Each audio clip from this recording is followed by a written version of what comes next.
பசி எடுக்காத நேரத்தில் கருவேப்பிலை, புதினா, கொத்தமல்லி சேர்த்து இந்த மாதிரி புதினா துவையல் செஞ்சு கொடுத்து பாருங்க. 2 இட்லி சேர்த்து சாப்பிடுவாங்க. Welcome to 3 roses for ever. நம்ம சேனலை இது வரைக்கும் நீங்கள் சப்ஸ்கிரைப் பண்ணலன்னா மறக்காமல் சப்ஸ்கிரைப் பண்ணிக்கோங்க. அப்படியே பக்கத்தில் இருக்க பெல் ஐக்கானையும் கிளிக் பண்ணிடுங்க. அப்போ தான் நான் போடுற வீடியோஸோட நோட்டிஃபிகேஷன் உங்களுக்கு உடனே வரும். என்னோட வீடியோஸை நீங்கள் மிஸ் பண்ணாமல் பார்ப்பீங்க. இட்லி தோசைக்கு மட்டும் இல்லை, சாம்பார் சாதம், தயிர் சாதம், ரசம் சாதம் எல்லாத்துக்குமே ஒரு பர்ஃபெக்ட் காம்பினேஷன். ஒரு கப் அளவுக்கு புதினாவை நல்லா வாஷ் பண்ணிட்டு எடுத்து வச்சிருக்கேன். ஒரு பெரிய கப் அளவுக்கு கறிவேப்பிலையும் வாஷ் பண்ணி எடுத்து வச்சிருக்கேன். கொத்தமல்லியை இந்த மாதிரி தண்டோட கட் பண்ணி எடுத்து வச்சுக்கோங்க. ஒரு 2 பெரிய துண்டு இஞ்சியை இந்த மாதிரி வாஷ் பண்ணிட்டு கட் பண்ணி வச்சிருக்கேன். இப்போ ஒரு கடாயில் 2லிருந்து 3 ஸ்பூன் அளவுக்கு எண்ணெய் சேர்த்துக்கோங்க. எண்ணெய் காஞ்சதுக்கு அப்புறம் ஒரு 5 காஞ்ச மிளகாய் சேர்த்துருக்கேன். உங்களோட காரத்துக்கு ஏற்ற மாதிரி காஞ்ச மிளகாயோட அளவை நீங்கள் கூட்டி குறைச்சி சேர்த்துக்கோங்க. இது நல்லா செவக்க வறுத்து எடுத்துக்கலாம். இப்போ இதை தனியாக ஒரு பிளேட்டுக்கு மாற்றிட்டு ஆற வச்சிடுங்க. இப்போ இதே எண்ணெயிலே நம்ம கட் பண்ணி வச்சிருந்த இஞ்சி சேர்த்துடலாம். இந்த எண்ணெயிலே இஞ்சி நல்லா வதங்குற வரைக்கும் வெயிட் பண்ணுங்க. இப்ப இதையும் ஒரு பிளேட்டுக்கு மாத்திட்டு ஆற வச்சிடலாம்.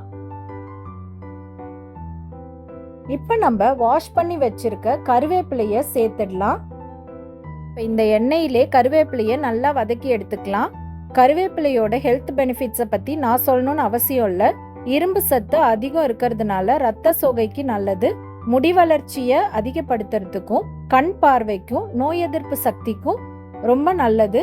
நம்ம நார்மலாக செய்கிற டிஷ்ஷஸில் கருவேப்பிலையை அப்படியே போடுறதுனால அதை எடுத்து வச்சுட்டு சாப்பிடுவோம். இந்த மாதிரி துவையெல்லாம் அரைச்சி சாப்பிடும்பொழுது அதோட முழு சத்தும் நமக்கு கிடைக்கும்.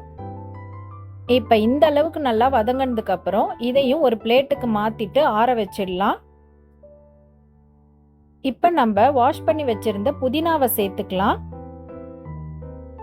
இப்போ எண்ணெய் பத்தாத மாதிரி இருந்துச்சுன்னா 1 ஸ்பூன் எண்ணெய் சேர்த்துக்கோங்க.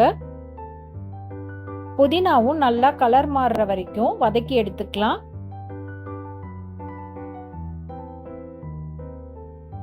நம்ம கொத்தமல்லியை வதக்க தேவையில்ல, அதை அப்படியே நம்ம அரைக்கும் பொழுது சேர்த்துக்கலாம். இப்போ இந்த புதினா இந்த அளவுக்கு வதங்கினதுக்கு அப்புறம் ஸ்டவ் ஆஃப் பண்ணிட்டு அந்த கருவேப்பிலை கூடயே சேர்த்துட்டு நம்ம எல்லாத்தையும் நல்லா ஆற வச்சிடலாம். இப்போ நான் ஒரு எலுமிச்சை சைஸ் புளிய இது கூட சேர்த்து அரைக்க போறேன். இப்போ இது நல்லா ஆறுனதுக்கு அப்புறம் மிக்ஸி ஜாருக்கு மாத்திடலாம். இப்போ நம்ம எடுத்து வச்சிருந்த கொத்தமல்லி, அதாவது தண்டோட எடுத்து வச்சிருந்தோம்ல, அது எல்லாத்தையுமே இதுல சேர்த்துடுங்க. சேர்த்துட்டு தேவையான கல்லுப்பு சேர்த்துக்கோங்க.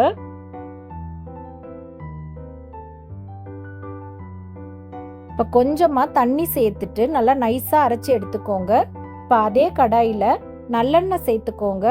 நல்லெண்ணெய் ஒரு 3லிருந்து 4 டீஸ்பூன் சேர்த்துட்டு 1/2 ஸ்பூன் தாளிப்பு வடகம், 1/2 ஸ்பூன் உளுத்தம்பருப்பு சேர்த்துட்டு பொரிய விடுங்க. இப்போ நம்ம அரைச்சி வச்சிருந்த அந்த மிக்சரை உள்ளே சேர்த்துடுங்க. சேர்த்துட்டு மீடியம் ஃப்ளேமில் நல்லா வதக்கி விடலாம். நம்ம இந்த மாதிரி நல்லெண்ணெயில் இதை வதக்கி யூஸ் பண்ணும் பொழுது ஒரு 2லிருந்து 3 நாள் கெட்டு போகாமல் இருக்கும். இப்போ எண்ணெய் பிரிஞ்சு வர்ற வரைக்கும் ஒரு 5 to 10 மினிட் மீடியம் ஃப்ளேம்லே இதை வதக்கி விடலாம். இப்போ பாருங்க, நம்மளோட புதினா, கருவேப்பிலை, கொத்தமல்லி துவையல் ரெடி ஆயிடுச்சு. நல்லா ஆற வச்சுட்டு ஈரமில்லாத ஒரு பவுலில் மாற்றிடுங்க. இப்போ இதை ஒரு 2லிருந்து 3 நாள் அப்படியே வச்சு யூஸ் பண்ணிக்கலாம். இல்லை நீங்கள் ஃப்ரிட்ஜில் வச்சு கூட எடுத்து சூடு பண்ணி யூஸ் பண்ணிக்கலாம். இந்த ரெசிபி உங்களுக்கு பிடிச்சிருந்ததுன்னா வீடியோக்கு ஒரு லைக் கொடுத்துருங்க. அப்படியே மறக்காமல் உங்கள் ஃப்ரெண்ட்ஸ் அண்ட் ஃபேமிலிக்கும் ஷேர் பண்ணிடுங்க. இந்த மாதிரி இன்ட்ரெஸ்டிங் ரெசிபீஸ்க்கு நம்ம சேனலை மறக்காமல் சப்ஸ்கிரைப் பண்ணிடுங்க. தேங்க்ஸ் ஃபார் வாட்சிங்.